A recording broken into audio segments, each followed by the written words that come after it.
I'm Craig Kenneth, a relationship coach and a psychotherapist. Every relationship is different and every breakup is different. Work with me and you'll get professional help on your situation. And if you're in no contact focused on personal growth, my Knowledge Workbook series and Creative Healing course can help you make changes like you've never made before. Available now at AskCraig.net.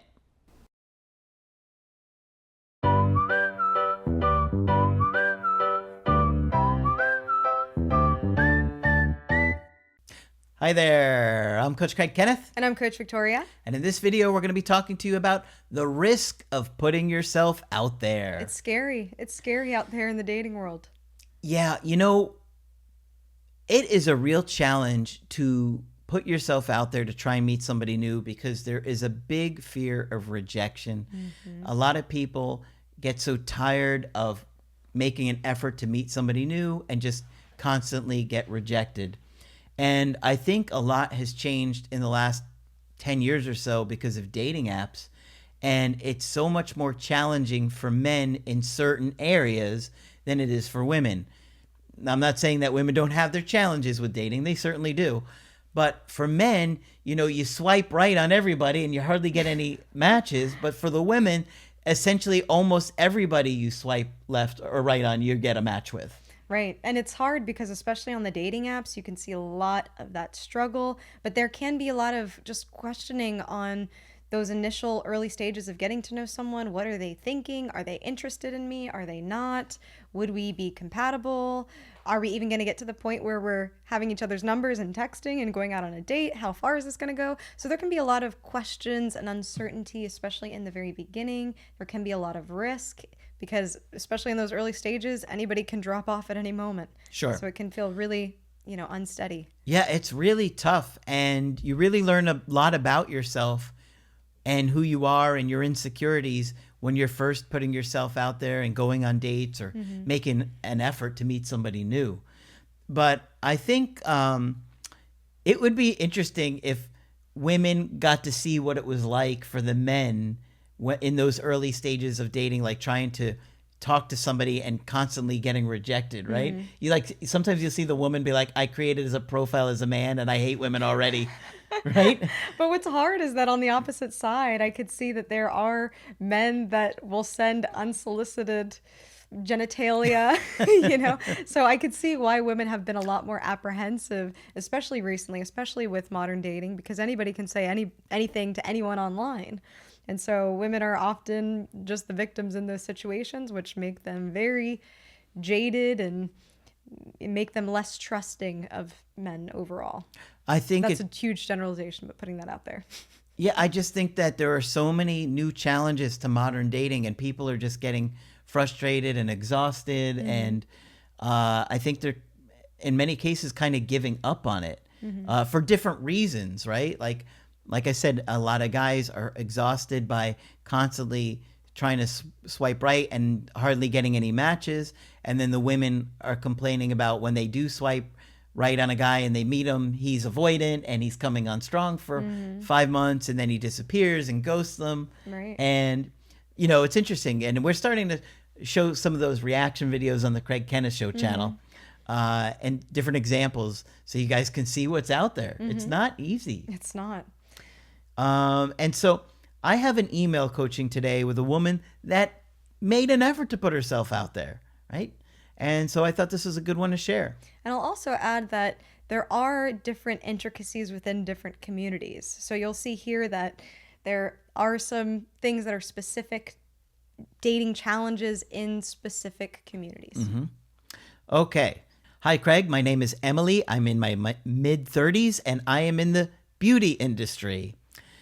We met in the summer of this year.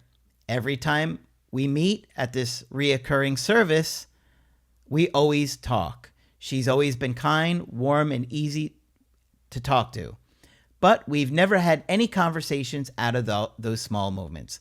All right, so I tried to leave this vague on what she does because it would kind of give it away. Nothing unusual or odd. Just that it's a service where they see each other regularly. On a fairly regular basis. and it's pleasant and friendly in between them. Over time, I found myself looking forward to seeing her and starting to feel some kind of connection, even though I knew it was just through those short interactions. In early October, I decided to take a small risk. This is making a bid, right? We talk about making a bid. When I saw her, I gave her a small card that said something simple like, "Would you like to grab some food sometime?" and wrote my name and number on it. She smiled and took it, and I left feeling nervous, but also proud that I did something outside my comfort zone. Okay. You got to give it up. Yeah. That's not easy to do. She found this woman attractive, gave her a card.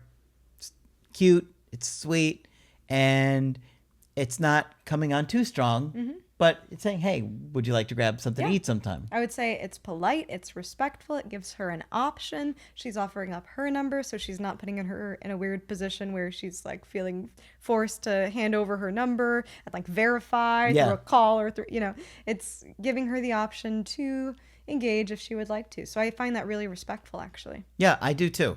And remember, they're meeting through like this work type service kind of thing. So she doesn't want to make somebody feel uncomfortable that's, coming through a business situation. Right. You want to be really careful when it comes through any kind of work environment or professional environment. Of course, you want to keep things professional, keep work at work, and, keep those kind of interactions separately. But people meet in all different types of places all the time, and I think this was a respectful way of going about it. Yeah, but then what happens, right? You make that bid, you put yourself out there, and now you're just going to be consumed with the whole situation. Start overthinking.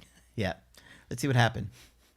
I didn't hear anything back from her after that. The next time I saw her, the following week, I was anxious, but she was really nice and acted completely normal towards me. The interaction went well, and I appreciated that she was still kind. But after that, I started noticing all these insecurities and anxious feelings bubbling up. And I want to take a moment to just have you ladies realize this is what it's like for a lot of men. There is a huge pressure on men to initiate, to make bids to connect with you, to ask you out, to get your number. And I want you to just understand for a minute that this is what they often feel.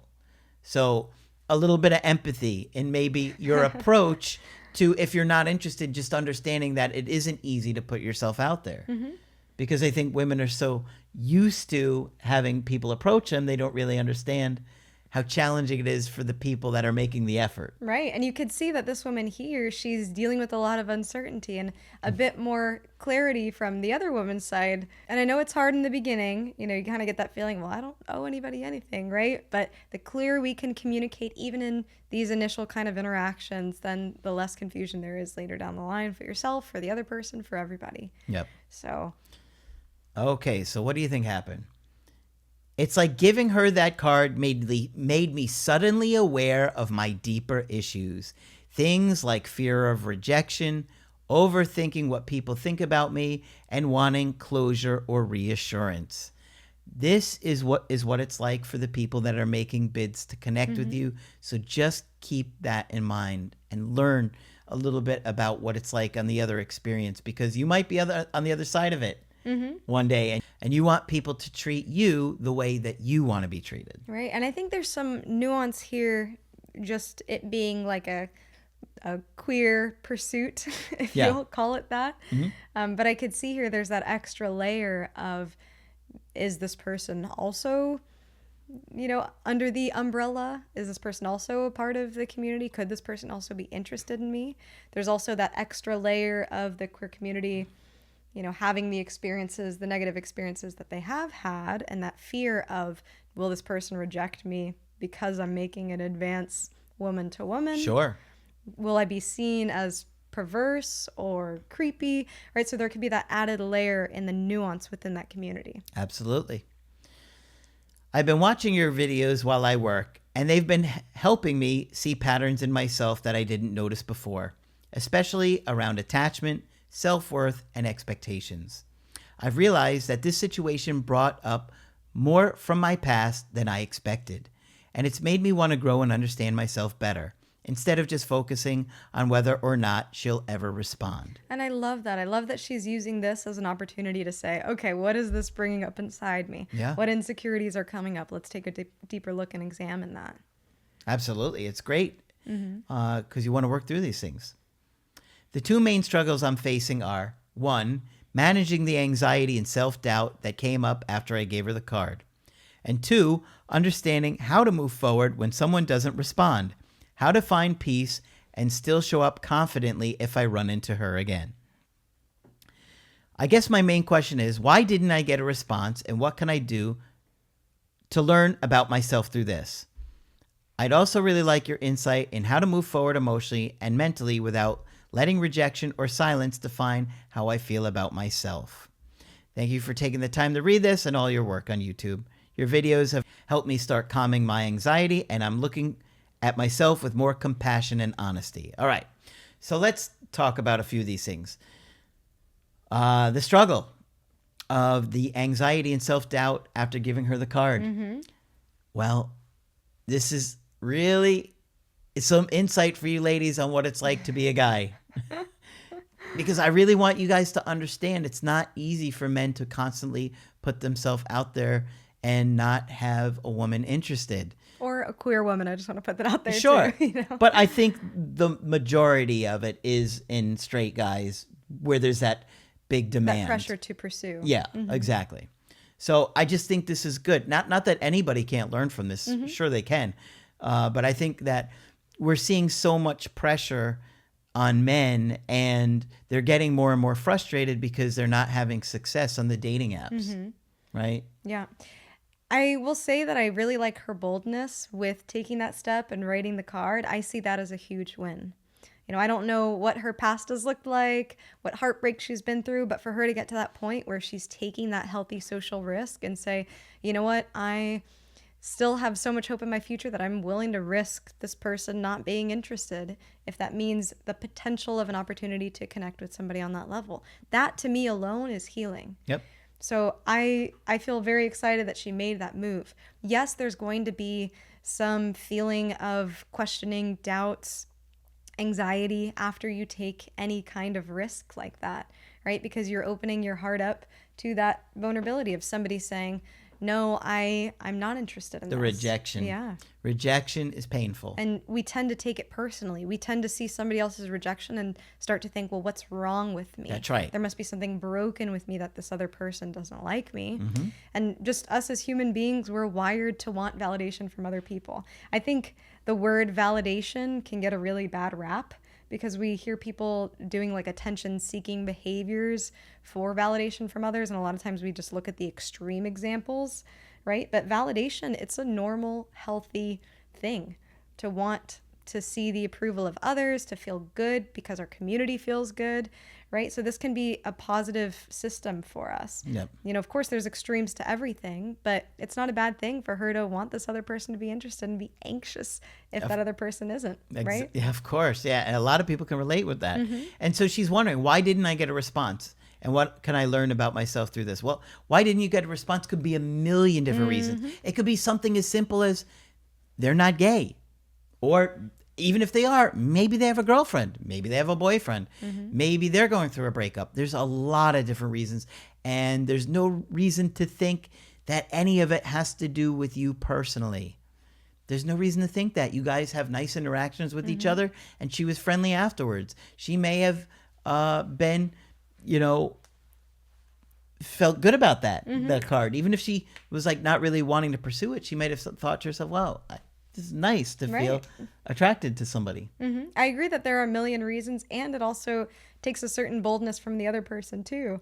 There are people who, you know, are also anxious on the other side too of, man, if I respond to this, you know, maybe I do really like this person, and what if they reject me, or what if it doesn't go well, or what if I stumble through my words? So us being in the position where we speak to people about insecurities all the time, we hear this on the other side too. Oh, somebody asked me out, and I am really interested in them, but I just wanted to jump out the window.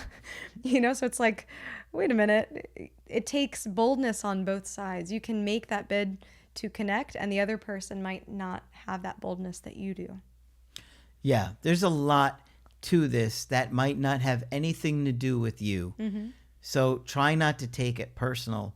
And just because she hasn't responded now doesn't mean that she couldn't in the future. What if she is dating somebody and when she's single again, she says, hey, now look, I do agree that this woman could have said something. Right. She could have said something nice, even if it was just an excuse. She could have said, I have a boyfriend, or, if maybe she is gay, or she said, I'm seeing someone. She could have said something nicely to give you a little bit of closure. It would have been nice had she done that. She could also be thinking about it, and that's a perfectly okay response too. Hey, I saw your card and thinking about it. So I do wish that there was some clarity here. I think this feeling that you're sitting with is interesting. I like that you're learning from it. I think it is a healthy challenge. And I will say, the more you get used to that feeling, the easier risks are in the future. That feeling being anxiety. Yeah, dealing with uncertainty. Yes. Dealing with this person could say yes, they could say no, they could say nothing, right? And realizing, man, okay, I lived to see another day after I sent that risky text or after I sent that risky card. Yep. Right? That in itself can start a cycle of confidence to say, okay, well, I survived it. I can try again in a different scenario. Maybe things change later on down the line. Sitting with uncertainty is one of the most challenging things that someone can do. And so we have to learn from it and we have to grow from it. And we don't want to lose emotional self-control or get anxious or angry. And, I always tell the guys, I lay into the guys on this one a lot. If a woman isn't interested, don't start losing emotional self-control. Don't get angry. Don't lash out and say, oh, well, you're ugly anyway, because that's what a lot of guys do, right? Yeah, that's true. Don't do that stuff. Take the high ground, because sometimes they might be interested, even if they rejected you the first time. They could one day come back and say, you know what? That guy, he handled himself maturely. He didn't get upset. He didn't freak out, and put themselves in your orbit again. How you handle rejection, that's part of how you manage anxiety. That's how you can show up for your partner one day. All of these ways of managing this uncertainty are reflective of how you're dealing with life, with your mental health. Yep. So just be mindful of that. And like I said earlier, the more comfortable you can get with that feeling of being rejected or hearing no, then the more bold you can become. Hopefully not in a bad way, right? We're saying, please be polite, please be respectful. One thing that I've been seeing popping up on social media a lot is people engaging in rejection therapy. Have you seen those videos? Maybe, I'm not sure. Where they will, go up to, a cashier in a grocery store and say, hi, could I sing a song in your microphone? They'll ask a ridiculous request. Okay. Just for the experience of getting no's and getting used to no's. And a lot of times in those videos, you'll see the people in the video responding well, and they actually get more yeses to the things that they thought they would be rejected for than they initially thought. So it's a really fun way of thinking about managing rejection is the more you put yourself out there, the more no's you'll get. But also, surprisingly, sometimes you'll get some yeses too. So be bold. Yeah, you really want to face rejection? Go try stand-up comedy. Go do stand-up comedy about 200 times, and rejection won't feel so bad, because the amount of rejection you'll face getting up in front of an audience and having people stare at you blindly, because that's what happens when you first get into comedy. When you can do that, you'll feel kind of invincible. Yeah. And I'll say too, specifically for this woman just being in the queer community, I would also encourage her, I don't know where she lives, if she lives in a city, if she lives in a small town, but if she can connect with the community, if there's, queer volleyball or queer game night or something with like-minded folk, that could be something that helps, right? If we're taking risks in the wrong pond time after time, that's going to be really discouraging. But if we're able to find like-minded people who are more likely to give us the yeses that we're looking for, then the better off we'll be. So be mindful of that too. Very true. All right. So hopefully this one's been helpful to you. Of course, if you want to get our help personally, you could do that on my website, scraig.net. I do email coaching, and I do Zoom calls. Coach Victoria is also available for Zoom coaching. I'm here whenever you'd like to chat. Just click on her name on the top of the website to schedule with her. But that's it for this video. I'm Coach Craig Kenneth. And I'm Coach Victoria. And we will talk with you soon.